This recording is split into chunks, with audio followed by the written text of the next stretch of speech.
Welcome to the new health. As people are getting sicker at younger ages, we are bringing thought leaders in to talk with you about how they are revolutionizing healthcare and making change in the world. I'm your host, Jessica Preston.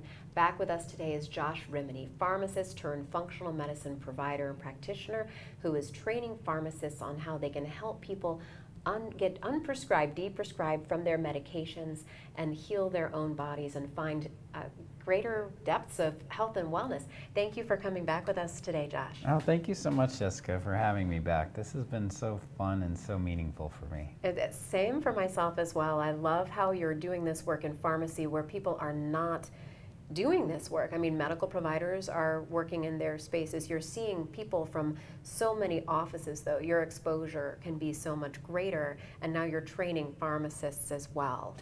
Yeah, I'm on a mission, like I said, to de-prescribe 1 million unnecessary medicines. So how do we do that? I can't do that myself. This thing is bigger, right? Mm-hmm. And we're at this precipice of this new age of medicine where I call it going from sick care to health care, to well care, to now true healing. Mm-hmm.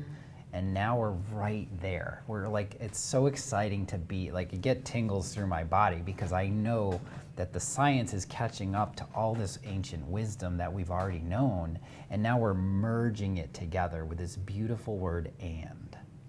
So let's talk about and let's talk about where you see healthcare going. I've used the and principle. It's actually my 24 word. I don't know why that word came up, but it's got this deep meaning. We think it's this tiny little word, but we live in this polarity of a world where it's this or that. It's Western medicine, Eastern medicine. It's traditional medicine or holistic medicine, but it's really the merging of all of this. This is why I love talking about ancient wisdom meets modern science, merged together for true healing. So it's this plus this equals this. And that philosophy has served me well. It serves me in the pharmacy world too. I always say when I teach the pharmacies, do what's best for the patient and the business at the same time, all the time. When you get that philosophy, because if we're not in business, we can't help people. Right. And when we become, I believe profit is the side effect of success, not the driver. But what we have in our healthcare system today that's broken is it's a system of health is a business first, making money to then help people. And that's why I got into my own business to begin with, because I've never been that way. I'm purpose forward. I'm passion forward. So if I help more people, which gets more profits, I can put more energy into research and development, which can bring more programs in. Jim Collins of Good to Great, he talked about the philosophy of the flywheel. How do we move this thing so it's a perpetual flywheel of getting more people healthy? So how do I train an army of pharmacists, but I only need 4% of the entire pharmacy world to get to where we can actually make I call it putting a dent in the universe. Okay, I love that, putting a dent in the universe. So that's great. So you are working in this space where you're training pharmacists to learn this. And my presumption is people are fairly hungry for this. I mean, especially when you have a biochemistry background and you really understand that when you're treating with a prescription medication frequently, then you're treating with another one for a side effect or because you haven't reached a goal. We didn't talk about nutrient depletion, right? No, The drug-induced nutrient depletion. Yeah. But the thing is, pharmacists, I've been training them for a while, but they're also, it's the same place as the patient. They're receptive because they've got their own journey. So one of the principles, it's the Beyond the Pills Collective. It's a movement, it's a mentorship. I mentor, I train on personal development, professional development, and business development, because there's a business model that needs to shift here. Mm-hmm. Pharmacists need to be more like providers and help patients through this journey alongside of them, being their guide. So there's all of that happening. So pharmacists have to go through their own health journey too. Mm-hmm. So I'm a big, my podcast is Beyond the Pills, and I interview lots of providers that have gone through their own ascension and their own healing journey, and then they go and help other people. Because when you're in wellness, you have to be a well person, right? You can't be in the space, but we're all in our own wounded healer journeys. There's nobody that's not going through their own health and wellness healing. But providers, if you're a doctor and you go, or a pharmacist, you don't take all the drugs and see what the side effects are. But when you're in wellness, you got to be a product of your own product. And so we bring pharmacists through their own journey. We call it the do you first philosophy. You're patient number one. Because well care is very different than health care.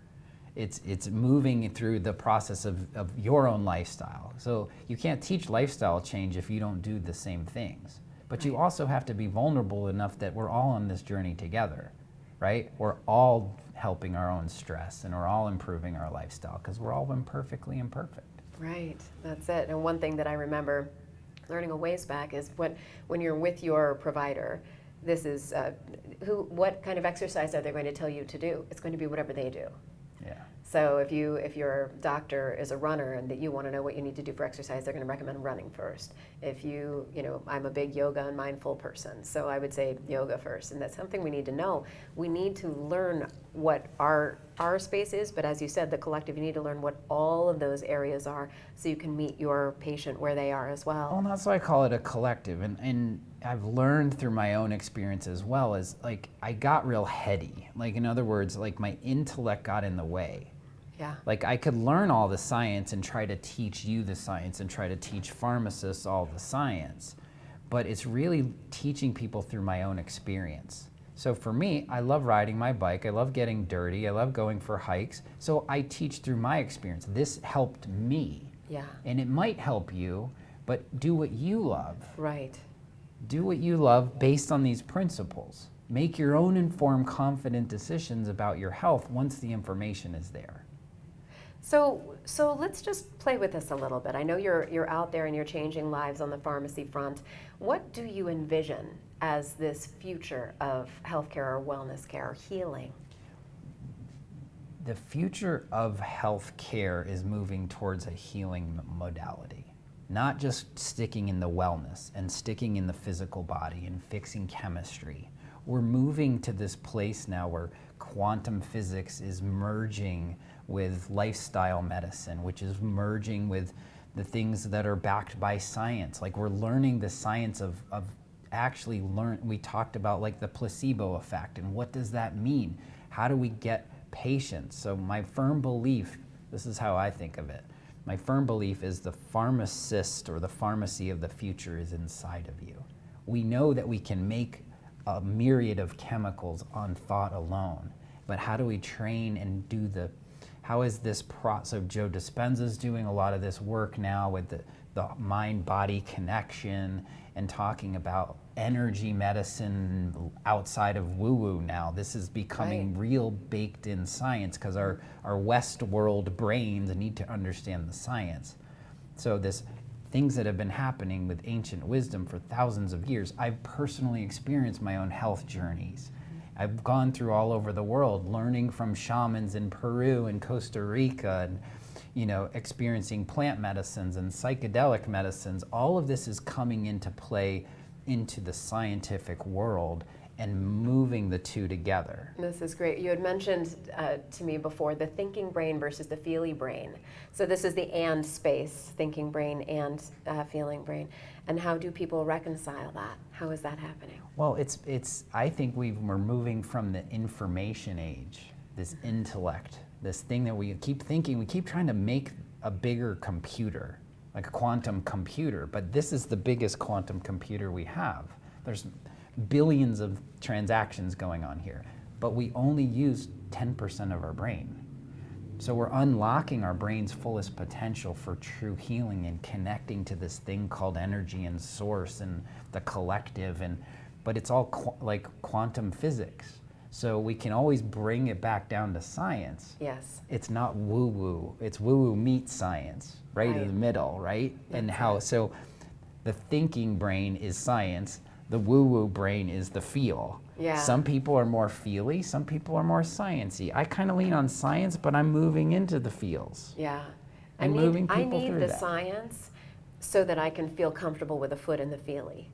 but I need the science first. So quantum physics has been really monumental in my life as well. I never thought I would be thinking about quantum physics and how it related to health. Medicine. Like, I just thought it was the quantum physicists and particle and wave. That's it. But it's literally moving down into the human body Yeah. and how it affects the right down to the cellular genetic level. Yeah, the quantum physics just means super, super, super, super small.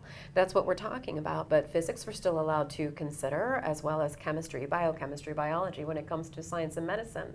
And so it's a natural fit at this point. Which is like, so we have to talk, this is why I think it's really important. Like, the pharmacist of the future for me is a modern day medicine man. It's looking at the physical, it's looking at the chemistry, it's looking at the electromagnetic signals. We can do this with frequency medicine, so we can use technology now to affect this. So we're blending all this modern day science with all of the things we knew back in the day that we just sort of forgot because we thought we were smarter than that, but we're not. This is all ancient, we call it ancient wisdom, but it's timeless wisdom. Yeah. Like, getting out in nature is timeless, but it affects our biochemistry in the right way. So that's kind of how I look at the pharmacy of the future, is it's inside of us, and we need guides along the way. We need people to help us in this new era of healing, not fixing things and making you less sick. Well, Josh, thank you for being one of those people. I really appreciate that. I really appreciate knowing you. I'm so glad that you joined us here on The New Health. I would love for you to share with everybody about your podcast and how people can find you. Yeah, like for pharmacists, we do pharmacist night school, and I teach them wellness once a month. And so that's my professional freebie. My personal freebie is always rx2wellness.com and the Beyond the Pills podcast, and learning about this through other people's lenses. Thank you so much for what you're doing. This is such an impactful thing for the world. Thank you so much, Josh. I hope you come back sometime and join us again. I would be happy to. Thank you for watching. Stay tuned after these messages for our next guest.